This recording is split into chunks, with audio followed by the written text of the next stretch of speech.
दबाव समूह भाग दो। मैं Kaushal Kumar Sen, assistant professor political science, Babu Shobharam, government arts college Alwar. इससे पहले के अंक में हमने दबाव समूह की अर्थ एवं परिभाषाएं, दबाव समूह एवं हित समूह में अंतर, दबाव समूह की विशेषताएं, लक्षण, दबाव समूह एवं राजनीतिक दल में अंतर आदि का अध्ययन किया। इस अंक में हम दबाव समूह के तरीके, किस प्रकार ये तरीके अपनाकर अपने हित में नीतियों का निर्माण करते हैं या अपने हितों की पूर्ति शासन से करते हैं।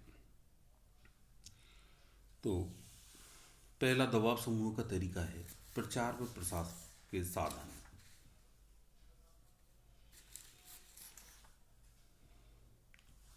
अपने उद्देश्य की प्राप्ति के लिए जनता में अपने पक्ष में सद्भावना का निर्माण करने के लिए तथा विधायकों के दृष्टिकोण को अपने पक्ष में करने के लिए विभिन्न दबाव समूह प्रेस, समाचार पत्र, रेडियो, टेलीविज़न आदि का प्रयोग करते हैं। दूसरा है आंकड़े प्रकाशित करना। नीति निर्माताओं अर्थात सरकार के समक्ष अपने पक्ष को प्रभावशाली ढंग से प्रस्तुत करने के लिए दबाव समूह आंकड़े प्रकाशित करते तथा अपनी मांग पूरी करवा सकते हैं, क्योंकि अपने हितों से संबंधित होते हैं दबाव समूह। इसलिए उन हितों से संबंधित आंकड़ों को एकत्रित करते हैं और सरकार के जो मंत्री हैं उनको उनसे अवगत कराते हैं, अर्थात सरकार को अवगत कराते हैं और अपने हित में नीतियों का निर्माण कराते हैं। तीसरा है गोष्ठियां आयोजित करना। दबाव समूह विचार विमर्श तथा वाद विवाद के लिए गोष्ठियां, सेमिनार, वार्ताएं, भाषण मालाएं आदि आयोजित करते हैं। इन गोष्ठियों में विधायिका के सदस्यों तथा प्रशासन के प्रमुख अधिकारियों को आमंत्रित करते हैं और उन्हें अपने दृष्टिकोणों से प्रभावित करने का प्रयास करते हैं। चौथा है संसद की लॉबियों में सक्रिय रहना। दबाव गुट अपने एजेंटों के माध्यम से संसद के सभा कक्षों में जाकर सदस्यों को प्रभावित करने का प्रयत्न करते हैं। व्यावसायिक संगठन संसद की लॉबियों में, लॉबियां संसद के सभा कक्ष या बरामदे को कहते हैं, जिसमें ये इसके सदस्य उपस्थित रहते हैं। संसद की लॉबियों में संसद सदस्यों को प्रभावित करने के लिए वकीलों या एजेंटों को नियुक्त करते हैं जो उनके स्वार्थों की पूर्ति के लिए कठोर परिश्रम करते हैं। ये विधायिका के साथ संपर्क स्थापित करते हैं, उनकी गतिविधियों पर निगरानी रखते हैं और अपने हितों को बताते हुए उनकी मनोवृत्तियों को बदलने का प्रयास करते हैं। रिश्वत, बेईमानी तथा अन्य उपायों का भी सहारा लेते हैं। अपने अभीष्ट स्वार्थों की पूर्ति के लिए दबाव समूह रिश्वत व घूस देने से भी नहीं कतराते। अगला है लॉबिंग। लॉबिंग के से अभिप्राय है सरकार को प्रभावित करना। यह एक राजनीतिक उपाय है। लॉबिस्ट का कार्य करने वाले व्यक्ति दबाव समूह और सरकार के बीच मध्यस्थ होते हैं। ये लॉबिस्ट तीन प्रकार के कार्य करते हैं: सूचनाएं प्रसारित करते हैं, नियोजनकर्ता के हितों की रक्षा करते हैं तथा विधियों के राजनीतिक प्रभावों को स्पष्ट करते हैं। संसद सदस्यों के मनोनयन में रुचि। दबाव समूह ऐसे व्यक्तियों को चुनावों में दलीय प्रत्याशी मनोनीत करवाने में मदद देते हैं जो आगे चलकर संसद में उनके हितों की अभिवृद्धि में सहायक हों। अगला है प्रदर्शन। कभी कभी दबाव गुट उग्र आंदोलनात्मक एवं प्रदर्शनकारी साधनों का भी प्रयोग करते हैं। प्राय प्रदर्शनकारी दबाव समूहों द्वारा ही ऐसे साधनों का अधिक प्रयोग किया जाता है। आजकल तो दबाव गुट हड़ताल, जुलूस, रैली आदि साधनों को अपनाते हैं। इस प्रकार ये दबाव समूहों के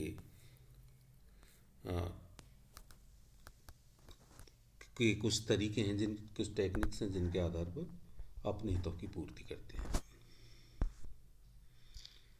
अब है दबाव समूहों का वर्गीकरण। जी.ए. आमंड तथा जी.बी. पॉवेल ने अपनी पुस्तक कंपैरेटिव पॉलिटिक्स में दबाव समूहों को 4 श्रेणियों में विभक्त किया है। पहला, संस्थात्मक दबाव समूह। दूसरा, समुदायात्मक दबाव समूह। तीसरा, गैर समुदायात्मक दबाव समूह। और चौथा है प्रदर्शनात्मक दबाव समूह।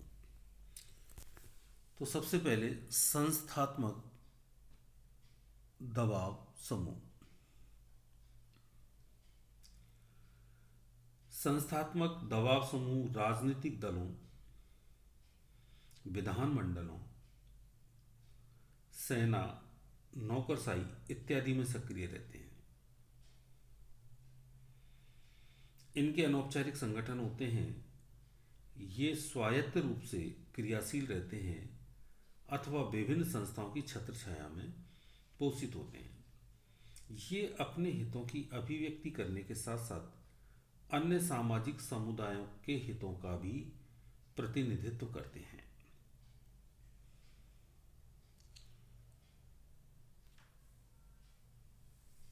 जैसे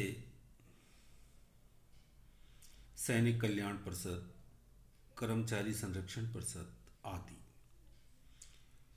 ये ऐसे दबाव गुट होते हैं जो स्वतंत्र रूप से या किसी संस्था के माध्यम से सक्रिय रहते हैं और अपने हितों की पूर्ति करते हैं। दूसरा है समुदायात्मक दबाव समूह। समुदायात्मक दबाव समूह हितों की अभिव्यक्ति के विशेषीकृत संघ होते हैं।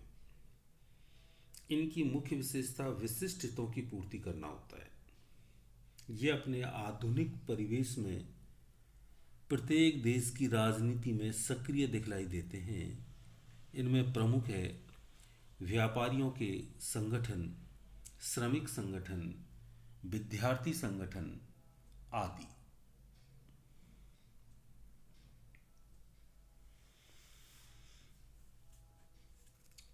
तीसरा है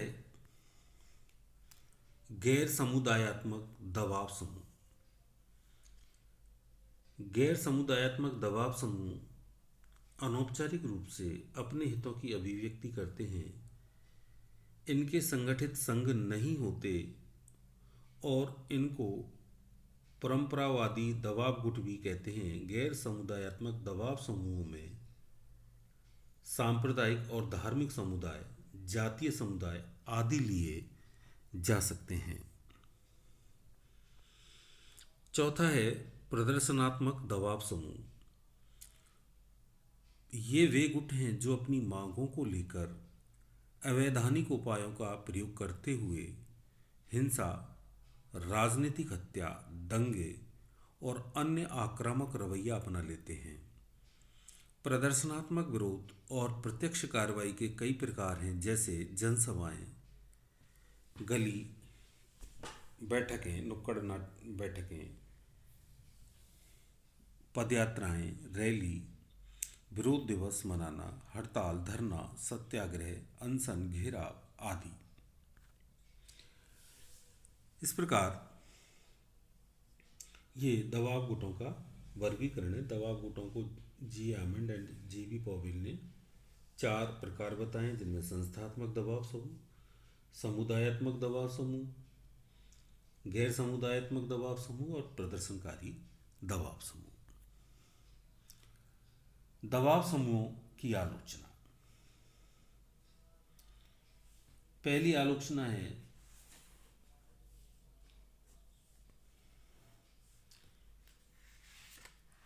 सार्वजनिक हिति हितों की उपेक्षा।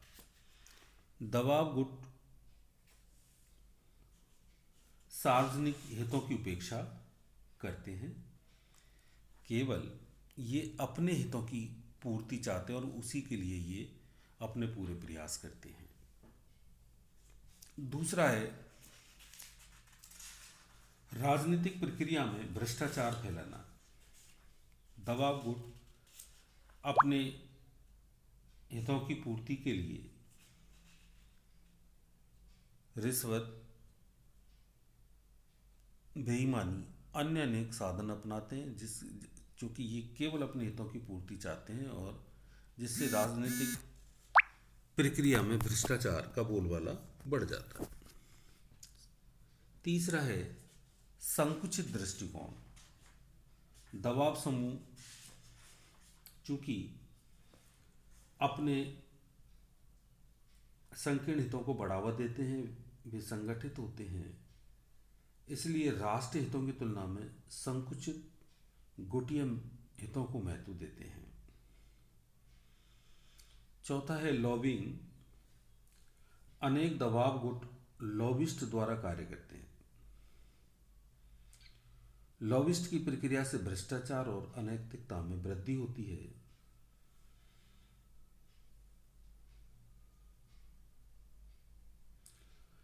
अगला है हिंसा की राजनीति के संगठित स्रोत। दबाव गुट सरकार के विरुद्ध हिंसात्मक साधनों का भी प्रयोग करते हैं। हिंसा और जन आंदोलन से अराजकता उत्पन्न होती है और ऐसी अव्यवस्था राज्य व्यवस्था के अस्तित्व के लिए प्रत्यक्ष खतरा कर देती है। इस प्रकार दबाव गुटों की यह आलोचना है और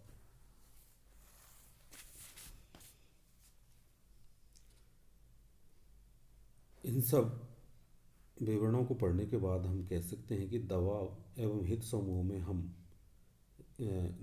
हित समूह से हम अपेक्षा करते हैं कि वे सार्वजनिक हित की अवधारणा को स्वीकार करते हुए सार्वजनिक जीवन की अभिवृद्धि तथा उन्नति के लिए अपने आप को प्रस्तुत करेंगे।